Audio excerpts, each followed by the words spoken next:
ನಮಸ್ಕಾರ ಅನ್ಕೊಂಡಿದ್ದೀವಿ ಎಲ್ರಿಗೂ. ನಾನಿವತ್ತು ಕನ್ನಡದ ಬ್ಲಿಂಕ್ ಅನ್ನೋ ಮೂವಿ ಬಗ್ಗೆ ಮಾತಾಡ್ತಾ ಇದ್ದೀನಿ.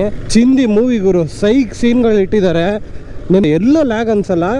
ಹೋಗ್ತಾ ಹೋಗ್ತಾ ಹೋಗ್ತಾ ಹೋಗ್ತಾ ತಲೆನೇ ಕೆಟ್ಟೋಗುತ್ತೆ ಗುರು. ಸ್ಕ್ರೀನ್ ಪ್ಲೇ ಏನು ಇಟ್ಟಿದ್ದಾನೆ ಅಂದರೆ, ಟೈಮ್ ಟ್ರಾವೆಲಿಂಗ್ ಅನ್ನೋದು ಒಂದು ಸಬ್ಜೆಕ್ಟು ಕನ್ನಡದಲ್ಲಿ ಇನ್ನೂ ಇದುವರೆಗೂ ಯಾರೂ ಅಷ್ಟಾಗಿ ನಂಬ್ತಾ ಇಲ್ಲ.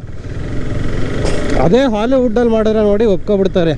ನಮ್ಮ ಕನ್ನಡದಲ್ಲಿ ಮಾಡಿದ್ರೆ ಜನಕ್ಕೆ ಇನ್ನೂ ರೀಚ್ ಆಗಿಲ್ಲ ಅಂತ ಒಳ್ಳೆ ಪ್ರಯತ್ನನ ಮಾಡಿದ್ದಾರೆ ಬ್ಲಿಂಕ್ ಸಿನಿಮಾ ತಂಡದವರು.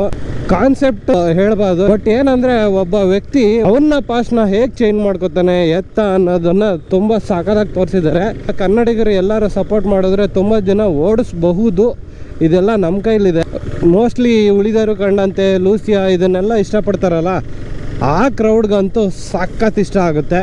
ಈ ಸ್ವಲ್ಪ ಜಾಸ್ತಿ ತಲೆ ಓಡಿಸಲ್ಲ, ಸುಮ್ಮನೆ ಎಂಟರ್ಟೈನ್ಮೆಂಟಿಗೆ ಮೂವೀಸ್ ನೋಡ್ತಾರಲ್ಲ, ಅವ್ರಿಗೊಂದು ಸ್ವಲ್ಪ ಕನ್ಫ್ಯೂಸ್ ಆಗ್ಬೋದು. ಯಾರಾದರೂ ಎಕ್ಸ್ಪ್ಲೈನ್ ಮಾಡಿದ್ರೆ ಚೆನ್ನಾಗಿ ಅರ್ಥ ಆಗುತ್ತೆ. ಸಖತ್ತಾಗಿದೆ. ಓವರ್ ಆಲ್ ಬ್ಲಿಂಕ್ ಮೂವಿನ ದಯವಿಟ್ಟು ಸಿನಿಮಾ ಥಿಯೇಟ್ರಿಗೆ ಹೋಗಿ ನೋಡಿ. ಬುಕ್ ಮೈ ಶೋ ಅಲ್ಲಿ ಏನಾದರೂ ಬುಕ್ ಮಾಡಿದ್ರೆ ನಿಮ್ಗೆ ಅನಿಸಿದ್ದನ್ನು ಬರೀರಿ. ಇಂತಹ ಚಿತ್ರತಂಡಗಳಿಗೆ ಪ್ರೋತ್ಸಾಹ ಕೊಡ್ತಾ ನಾವು ಹೊಸಬ್ರಿಗೂ ಅವಕಾಶ ಕೊಡ್ತಾ ಹೋಗೋಣ. ನಮ್ಮ ಕೈಲಾಗಿದ್ದನ್ನು ನಾವು ಮಾಡೋಣ. ಈಗ ದೊಡ್ಡ ದೊಡ್ಡ ಸ್ಟಾರ್ಗಳು ಆಲ್ರೆಡಿ ನೋಡಿ ರೆಕಗ್ನೈಸ್ ಮಾಡ್ತಾ ಇದ್ದಾರೆ. ನಾವು ಚಿಕ್ಕ ಚಿಕ್ಕ ವ್ಯಕ್ತಿಗಳು ಚಿಕ್ಕದಾಗಿ ಏನಾದರೂ ಕಾಂಟ್ರಿಬ್ಯೂಟ್ ಮಾಡೋಣ ಅಂತ ಹೇಳ್ತಾ ನನ್ನ 2 ಮಾತು ಮುಗಿಸ್ತಾ ಇದ್ದೀನಿ. ಜೈ ಹಿಂದ್, ಜೈ ಕರ್ನಾಟಕ ಮಾತೆ.